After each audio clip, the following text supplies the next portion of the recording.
Certo, agora a gente vai falar sobre a lei de Biot-Savart. A definição da lei de Biot-Savart para uma partícula em movimento ou uma carga em movimento é essa daqui. Veja que ela se assemelha muito à lei de Coulomb, no caso, encontrando o campo elétrico, para o campo elétrico. A gente tem essa constante aqui, que seria a...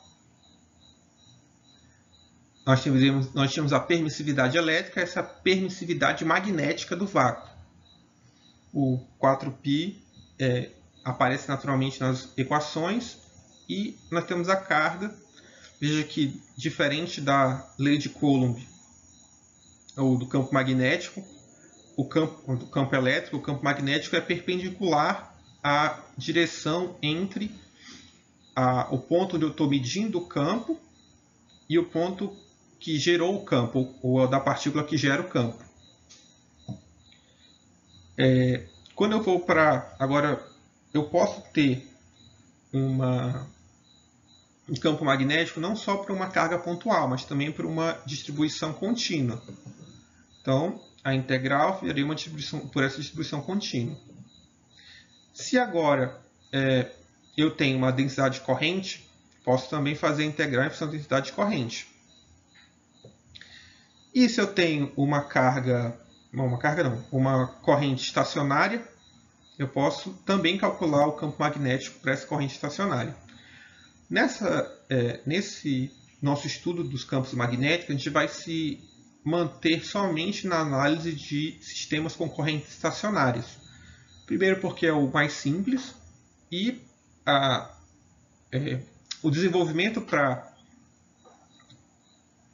sistemas com correntes, no caso não estacionárias, requer uma matemática um pouco mais avançada. Então, o primeiro exemplo da aplicação da lei de Biot-Savart vai ser um fio retilíneo. Nesse caso, como a gente vai admitir uma corrente estacionária, a gente vai usar esta relação. Como eu tinha dito antes, o caminho tem que ser fechado, mas existem algumas maneiras de fazer o caminho fechado. O que a gente vai utilizar aqui no infinito eles se fecham, eles se tocam no caso. Então a gente vai ter essa relação para calcular o campo magnético. Como a gente viu na relação anterior, a gente precisa definir uma posição onde está os elementos de carga, no caso os elementos de corrente elétrica, nesse caso é ao longo do fio, então a posição de um elemento de fio. E a posição onde eu quero calcular o campo magnético, que é numa direção radial. No caso, em coordenadas cartesianas, seria essa representação. Preciso da diferença entre esses dois vetores, que eu vou ter aqui, e o módulo desse vetor, que vai ter essa forma, onde os termos com linha são os termos que indicam o caminho, no caso, da corrente elétrica. Depois que eu substituir aqui, eu substituo os vetores nessa relação, então a gente vai encontrar essa integral, que parece complicada, mas ela vai ficando mais simples. Depois que a gente faz alguma manipulação, a gente chega nesse resultado final, onde esse termo entre cochetes é exatamente o vetor normal, o versor na direção φ em coordenadas cilíndricas.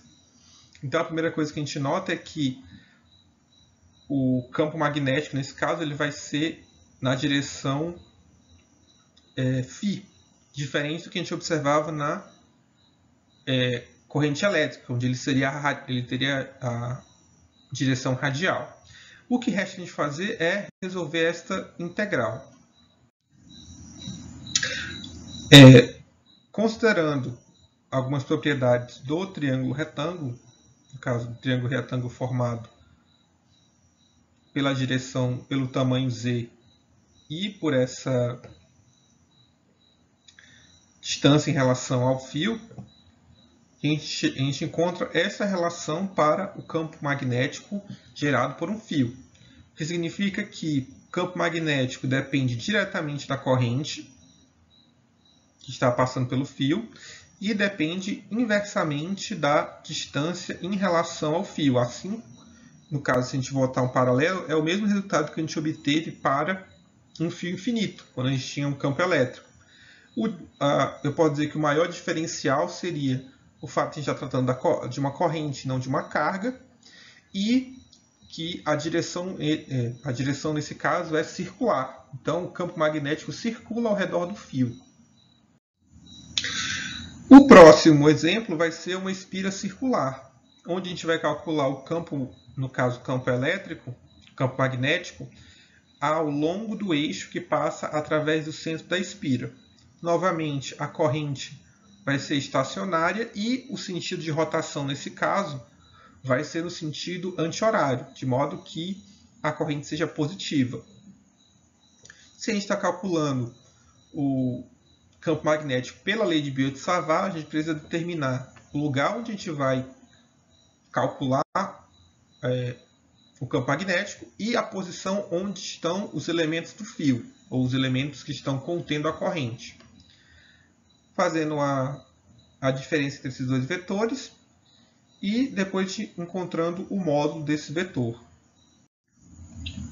Substituindo esta relação no caso, na lei de Biot-Savart, uma diferença é que, nesse caso, como é um circuito fechado, a gente vai integrar em relação a θ, que vai completar um círculo fechado. Esse elemento aqui é justamente, assim como no caso anterior, onde a gente substituiu ele, agora a gente está trazendo ele de volta, que seria o versor da direção φ. Então, o versor da direção φ em coordenadas cartesianas é esse carinha aqui. Esse aqui, a gente já obteve ele no slide anterior. E depois de alguma... No caso, a manipulação aqui é mais para você fazer os produtos vetoriais e depois fazer a integral. É uma integração simples. Não vamos precisar usar nenhuma relação trigonométrica mais específica. E a gente obtém essa relação aqui.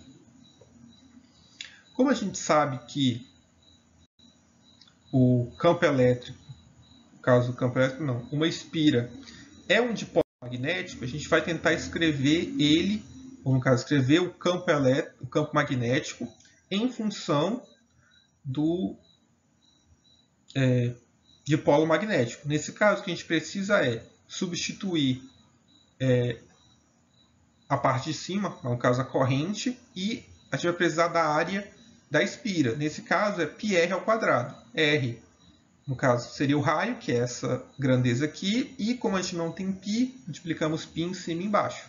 De modo que a gente troca pelo momento de polo magnético.